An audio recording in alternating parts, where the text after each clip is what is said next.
दिन मंगलमय हो। साईं कथाएँ में आपका स्वागत है।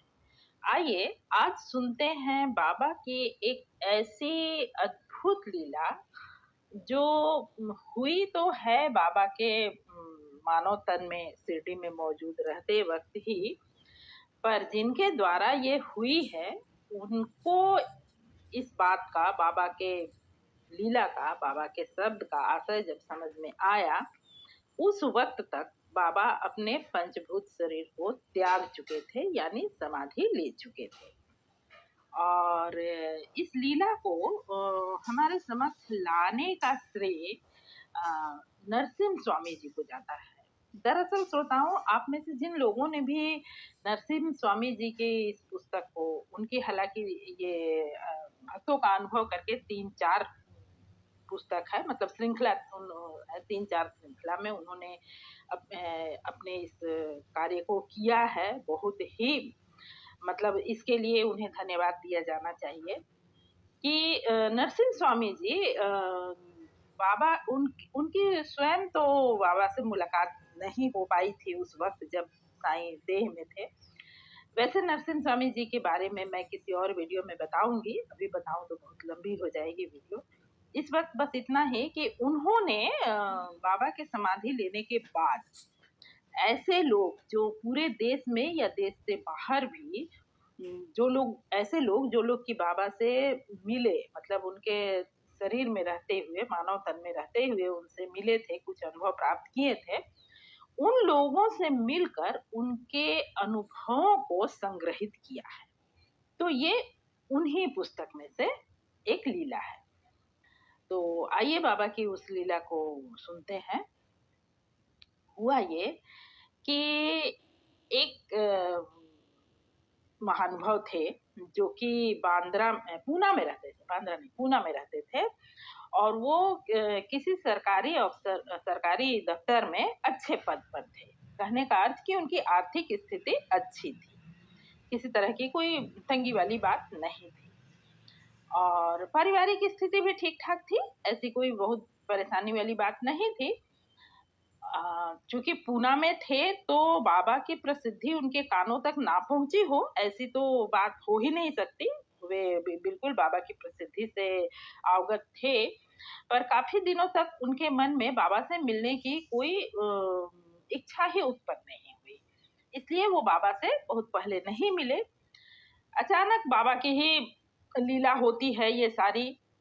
तो अचानक उनके मन में एक बार आया कि बाबा से यदि मिला जाए, उन्होंने सुन रखा था कि साईं से मिलने पर साईं के आशीर्वाद से बहुत लाभ होता है, साईं बहुत चमत्कारिक हैं।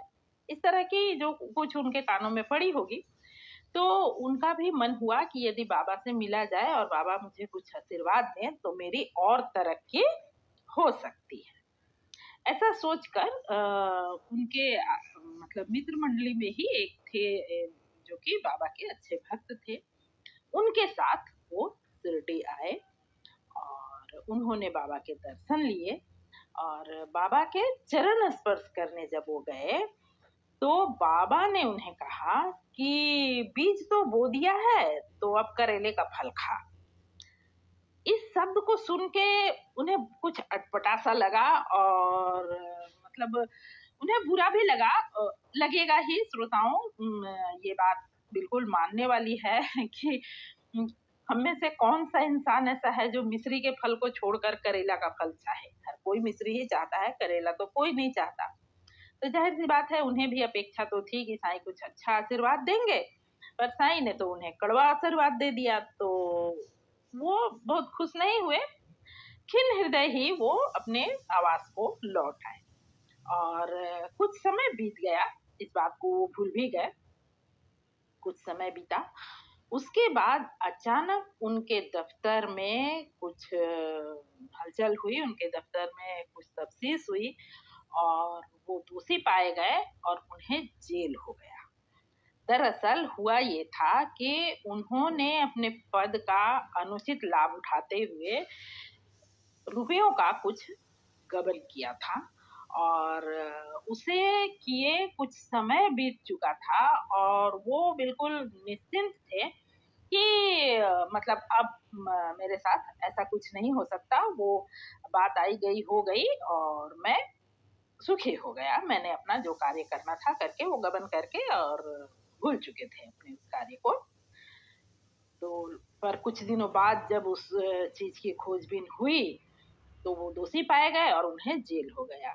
जब उन्हें जेल हो गया तब उन्हें बाबा के वो शब्द याद आए और उनका अर्थ समझ में आया कि बीज यदि लगा दिया जाए तो देर सवेर फल होता ही है, और जैसा बीज हो फल भी उसके अनुरूप ही होता है। उन्होंने गलत किया था तो उन्हें करेला ही मिलना था, मिश्री तो मिलना था नहीं।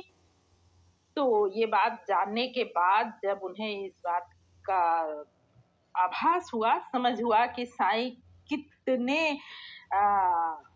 अंतर्ज्ञान थे, कितने अंतर्यामी थे, वो किस तरह किसी को देखते ही उसने उसके द्वारा किए गए काफी पहले के, उसके सोचे गए, उसके किए गए हर कर्मों को जान लेते थे। इन सब बातों के जानने के बाद उनके मन में सिर तो शर्म से झुका किंतु मन श्रद्धा से झुका।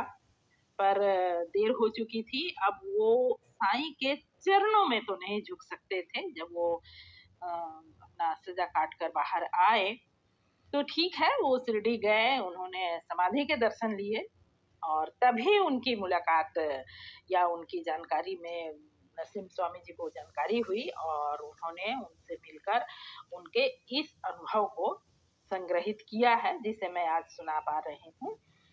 तो ये था बाबा के एक भक्त के द्वारा, भक्त तो वो पहले ना सही पर हाँ बाद में भक्त तो हो ही गए, तो उनके द्वारा प्राप्त हुआ एक अनुभव जो बिल्कुल अलग तरह का है।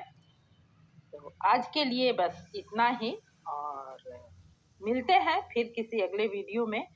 तब तक के लिए ओम साई राम।